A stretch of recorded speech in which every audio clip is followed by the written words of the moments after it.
বাঙালি অস্মিতা জাগাতে হাতে কাতলা মাছ নিয়ে অভিনব প্রচার বিধাননগর কেন্দ্রের বিজেপি প্রার্থী শারদত্ত মুখোপাধ্যায়। সব খাবো, সুতরাং মিথ্যে কথা বলা বন্ধ। ভারতীয় জনতা পার্টি এবার প্রার্থী আমি, দয়া করে 26-এর নির্বাচন।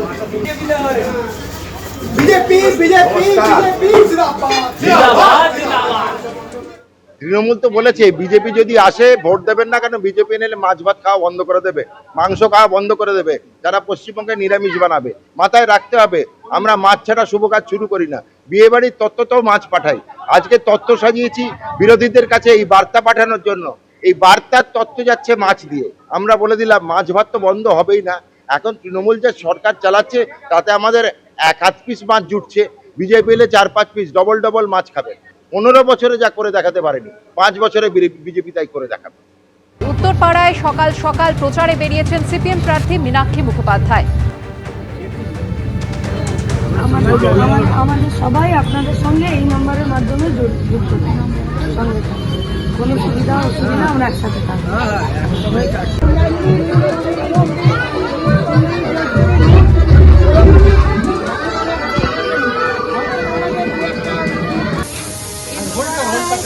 জনপ্রতিনিধিকে জেতাই, তারপরে তাদেরকে পায় না।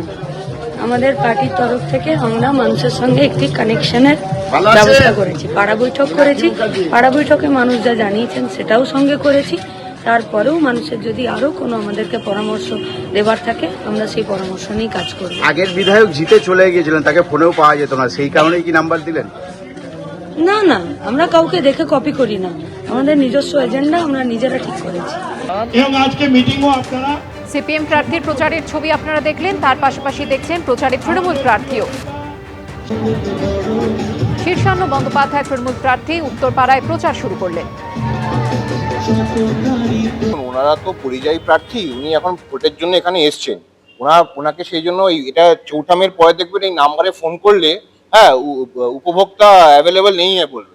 সুতরাং এটাতে আমার একটাই নাম্বার, সেটা আমার ফেসবুক, ইনস্টাগ্রাম, এক্স হ্যান্ডেল সব জায়গায় সেই নাম্বার অ্যাভেলেবেল আছে। আমার ওকালতি জীবনে যত ক্লায়েন্ট আছে তাদের সবার কাছে সেই নাম্বার আছে।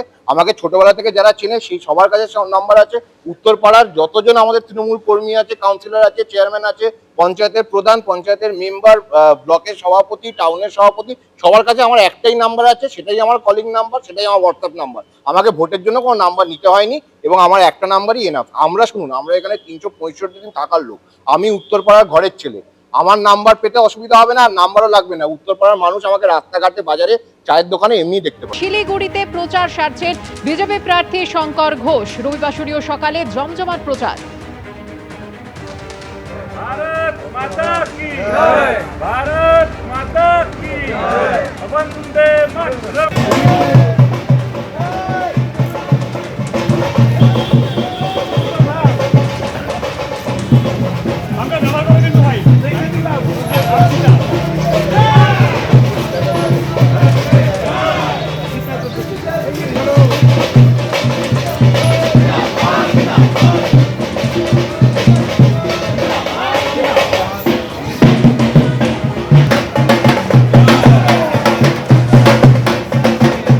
শঙ্কর ঘোষের পাশাপাশি আপনাদের যে ছবি দেখাচ্ছি, শিলিগুড়িতে পথে নেমে জনসংযোগ তৃণমূল প্রার্থী গৌতম দেবেরও। রবিবারের সকালে শিলিগুড়ির ভোট প্রচারের ছবি আপনাদের সামনে, বিজেপি প্রার্থী শঙ্কর ঘোষ এবং অন্যদিকে জনসংযোগ তৃণমূল প্রার্থী গৌতম দেবের।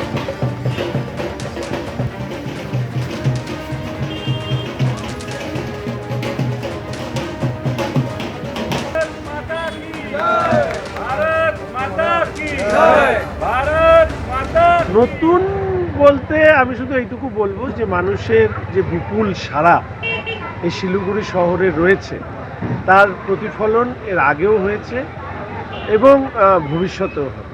আমার তো দুটোই এজেন্ডা।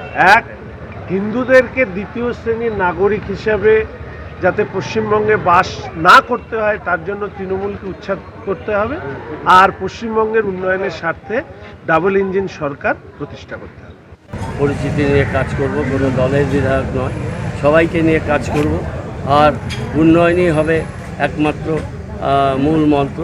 মানুষ যাতে ভালো থাকে, উন্নত শিলিগুড়ির উন্নয়নের ছোঁয়া যাতে প্রত্যেকটি মানুষের দূর প্রান্তে পৌঁছে যায়, প্রান্তিক মানুষের কাছে পৌঁছয়, এটা আমরা আশা করি।